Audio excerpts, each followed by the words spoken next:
د خپلې ښځې سره مې کوروالی وکړو د روجې په حالات کې. پیغمبر صلی الله علیه وسلم سړی د خپلې ښځې سره یې کوروالی وکړو روجې په میاشت کې د ورځې. یو سړی دی د رمضان په میاشت کې 3 ورځې د ښځې سره کوروالی. مینه به دې ورو سوال کړی دی چې یو سړی د رمضان په میاشت کې د ورځې د خپلې ښځې سره کوروالی وکړي نو د څه کفاره ده او ایمانه دا کار شوی دی؟ الجواب په دې کې معروف حدیث دی په صحیح بخاري کې دا روایت شي، نورو کتابونو کې هم راغلي.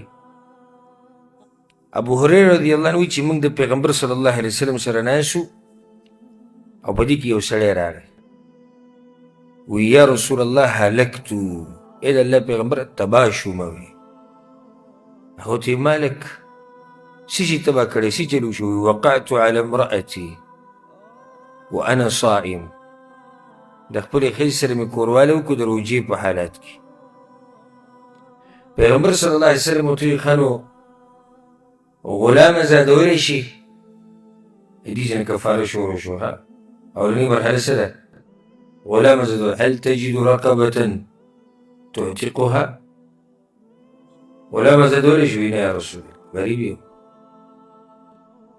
فهل تستطيع أن تصوم شهرين متتابعين؟ 2 میاشتې پرله پسې روجې نیولی شي؟ دا 2 مرحله شو. یو سړی د خپلې ښځې سره یې کوروالی وکړو روجې په میاشت کې د ورځې، نو څه به کوي؟ 2 میاشتې روجې به نشي ډایرکټ اول به غلام ازادوي چې دا نه وي یې طاقت نه وي نو بیا 2 مرحله 2 میاشتې پرله پسې روجې به نیسي پرله پسې. هغه وی یا رسول الله دغه طاقت مې نشتي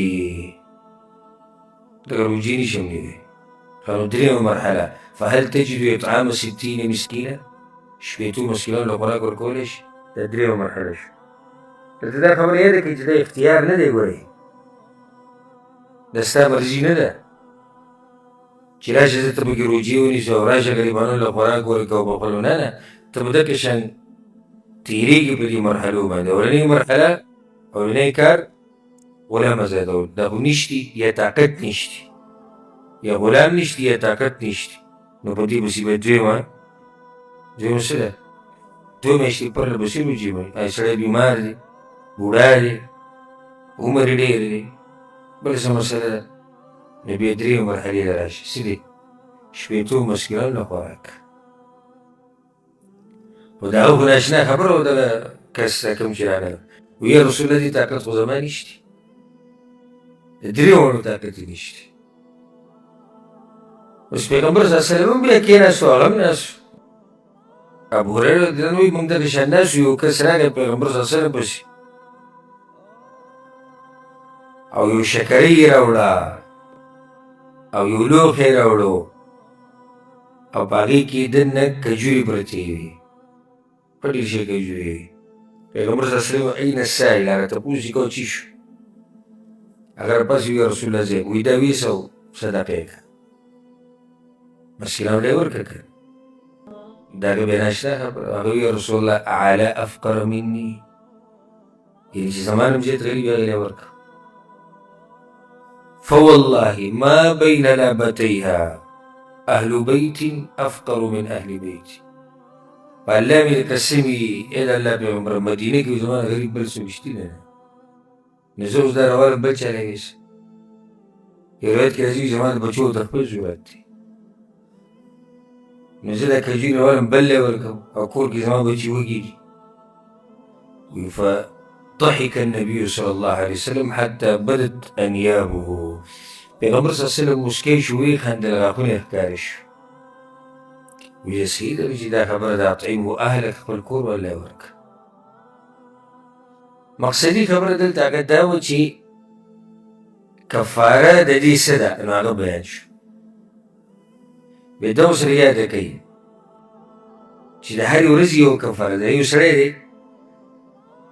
سړی دی د رمضان په میاشت کې 3 ورځې د ښځې سره کوروالی وکړو، نو د هرې ورځې به ځان له حساب دی، ځکه چې د هرې ورځې ځان له عزت دی او د هره ورځ دغه ورځې بېعزتي کړې ده.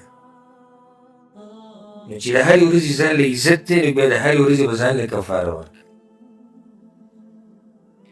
او که په یو ورځ کې دا کار ډېر وکړي، لکه په یو ورځ کې د 2 پیرې قرباني وکړو، 3 پیرې وکړو، 4 پیرې وکړو، کفاره پې یوه ده. موږ چې ورځ یوه ده، الا په یو حال کې یو سړی دی سحر یې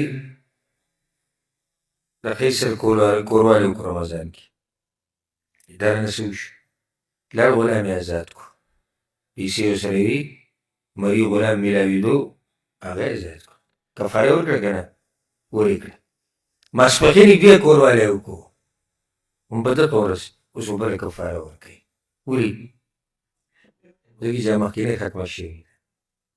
خو که د هغه مخکینۍ کفارې نه یې ورکړي او بیا به سیدې کوروالی وکړي بل پیر یا 3 پیر، نو دې ټولو به یوه کفاره ورکوي. والله اعلم.